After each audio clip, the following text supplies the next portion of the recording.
and welcome to the Co-op Guild. This is Steve. I'm here with Co-op Corner.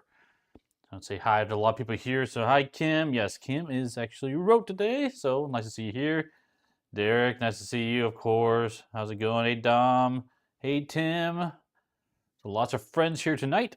So this is Co-op Corner. This is a very quick live stream where we cover cooperative board game news. So we're looking at things coming up this week and next week and kind of focus on that type of information.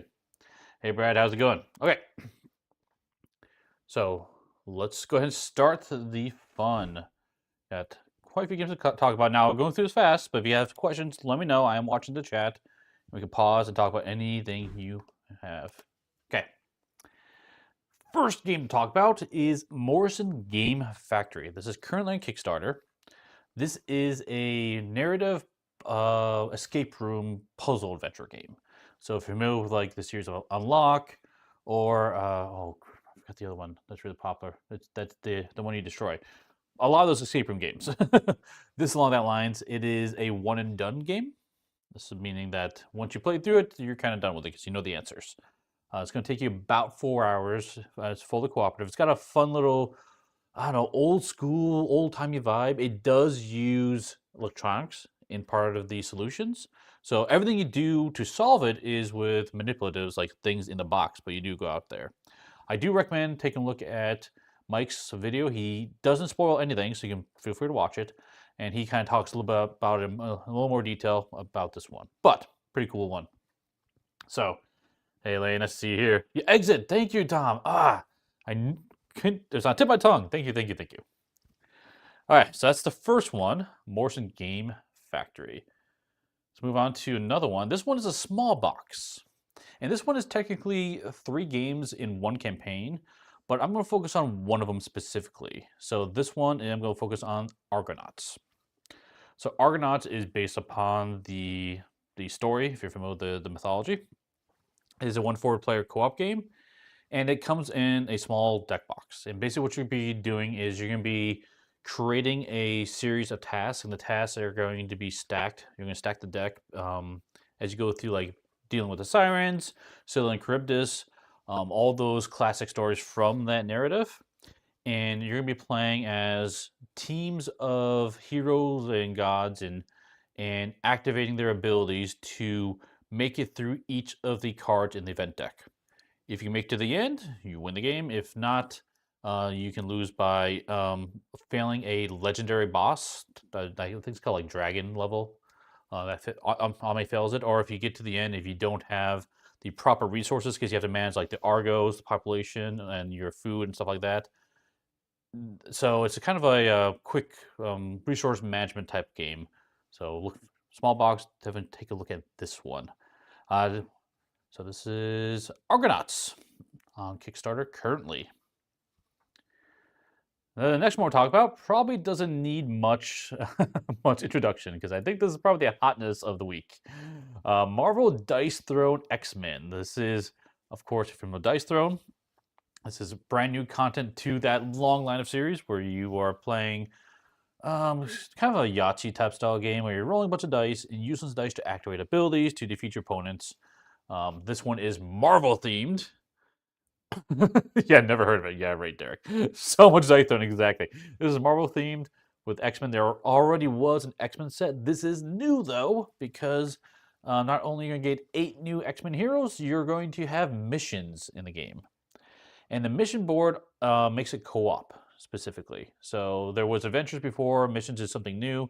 Of course, you can still play competitively. We do hero versus hero. But being a co-op focused channel, let's talk about the co-op.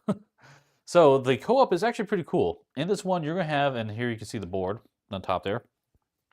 You're going to flip over a board, and it's going to tell you to put, and it has everything printed on it with the minions and the tasks you need to do. There is I think it's called there's a track on the lower left corner. I forget the name off the top of my head. But that is going to trigger different abilities on the baddies as you progress through it. There's also other tracks you might need to deal with. Long story short, this is kind of a 2-act system. With the first act, you're trying to do something or progress to the end, and it's going to be different each time. Once you complete that, you'll flip the whole thing over, and then you have the boss battle. And once you defeat the boss, you win the game. So, and yes, missions look really cool. I don't have any dice thrown, and I was definitely looking into this one because I'm a sucker for X-Men, I'm a sucker for Marvel, and this mission co-op mode sounds way cool, much cooler than the previous ones. And so, one thing I will note though, there's a lot of content in here. The game itself you can get for $60. And honestly, that's a good price. Some of the other ones, it jumps up really high in price to get all the premium stuff they have. They have neoprene mats and like acrylic tokens and miniatures and stuff like that. So it does get really expensive if you want to get all in on that, just warning you. But the base set, if you're looking for that, is very reasonable. So, cool. That is Dice Throne Marvel missions. Definitely looks very cool. This one caught my eye. Next one I want to talk about is Breaking Moon. This one I was really torn on talking about this on the channel. I was very confused. So I'm going to talk about it anyway. So 2 to 5 player. It kind of gives me a little steampunk vibes, but basically what's happening is the moon is breaking up. Humanity is screwed. The waters are rising because the moon's all breaking apart, and we have to build a spaceship to get off and survive. And so it is. It's funny because I'll read like description of this. It's like cooperative. Oh, by the way, competitive, and also cooperative. I'm like, are you competitive? Are you cooperative? I read the rulebook on this one, and the goal of the game is to build the spaceship, which you're doing together. Each one's a family, and you have to manage resources. You actually have to bring the population to higher levels on Earth as the waters rise. Otherwise, they don't survive. And then you have to send them to the spaceship. Once the spaceship's full, repaired, or let's say constructed, has enough population on it, you can then leave. So you do all that stuff, and that has to happen in order to get to the end game state. End game state, you count points. Who has the most points wins. It's interesting because it sounds like this is like, oh, co-op, until the very end, which I count points competitive. So I'm mentioning it here because I feel like it's mostly co-op.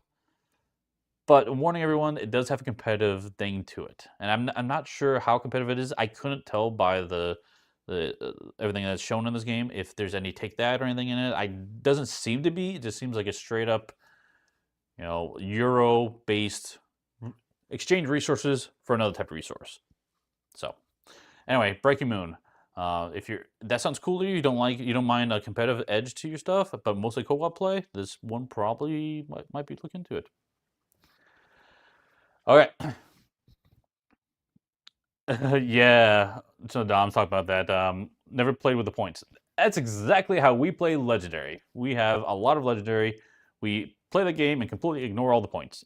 The good news is Legendary uses the points for other reasons other than victory points. So I'm thinking Breaking Moon's the same way here. So just laying that out. Yeah, Matt, semi-co-op, and I don't know, honestly. Because to me, semi-co-op means I don't want to help you all the time. In this game, it sounds like I want to help you all the time because you have to get all the people on the ship and to even get to the scoring phase. It sounds like, honestly, the scoring phase was just added to the end. So, which I believe, as my understanding, if you don't care about the points, you can just ignore that. So that's why I mentioned here as Breaking Moon.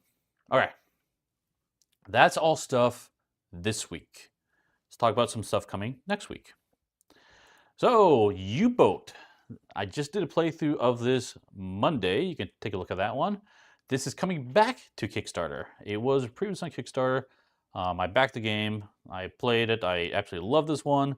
It is not for everyone, though. I'll tell you that much. It's a very heavy game. Very heavy game. Probably easily one of the heaviest games I played. There's a lot going on. But it's coming back to Kickstarter. It is a submarine simulation game. And it is an actual real-time game. It's very unique. And you might think it's kind of like Captain Sonar. No, not really. This one it's fully co-op, so everyone takes a different role. You can be captain, engineer, first officer, and navigator. And all those roles have to be in the game, and you're going to be doing worker placement on the sub itself. and sailing around an open world, which this does use an app. The app is absolutely required because you can go wherever you want. You will be plotting courses as a navigator, actually doing like vector math and combat type thing. You'll be managing people get hurt. He does maintenance tasks you have to do on it. There's a ton in this game. I won't be able to describe it all in this one. Um, but yeah, very heavy game, a lot going on. Now it's coming back to Kickstarter, and it's going to be including a now, because it came with a cardboard U-boat, it's going to come with a miniature, and they're talking about this is probably the biggest miniature in a board game. I think that might be true. I think that might be true. We were looking at the dimensions of some of the other dimensions out there, like I think it was Galactus from Marvel Zombies. That is about 60 centimeters in height. This one's 90 centimeters. 90 centimeters. This is a big guy. So no idea the price. I'm expecting it to be very, very high. We'll look at it.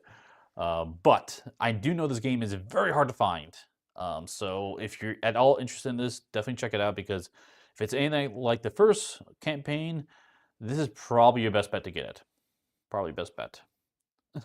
So, yeah, exactly, Brad. Miniature, exactly. This thing is massive. It's gonna be huge. You don't need it. Of course, the miniature for this one. It actually comes with a cardboard sub you can assemble, which is actually quite nice. And they actually designed it so it actually works pretty well. It doesn't get in the way of it. The table presence is amazing for this game, absolutely. So, but yeah, very, very cool game. If you have questions on it, let me know. I did a playthrough of it. You can check that out. But I am very excited to see this one come back to Kickstarter. Cthulhu versus Das Boot coming up soon. Yes, that actually is kind of funny because they're both in the water. That could actually be a movie. There you go. There you go. Okay. The last one I want to talk about is Keep the Heroes Out Boss Battles. So this is an expansion to Keep the Heroes Out, which is a light deck building action selection game where you are playing as the monsters in the dungeon, and you have your hard-earned treasures in there. And guess who comes along? Well, the heroes. Those nasty heroes come into your dungeon and steal all your treasure. So in the base game, you are trying to survive 2 waves of heroes coming in and prevent them from taking all your loot. Because there's a treasure room in the middle, and it's kind of almost like a tower defense type sense in that feeling. And if you survive 2 waves, you win the game. Keep the Heroes Out is awesome. I love this game. It's really, really fun. It's coming back with boss battles. So this is changing it up. So boss battles is adding a boss to the game. So the previous way to win the game is you survive 2 waves, you're good.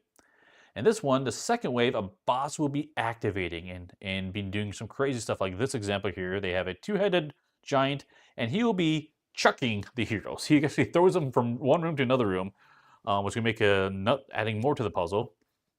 And you must defeat them to win the game. You don't have to go through the end of the second wave. So this one has a different win condition. But if you reach the end of the second wave, or the heroes do steal your loot and in the treasure room, you lose the game. So now you have 2 ways of losing and a different way of winning.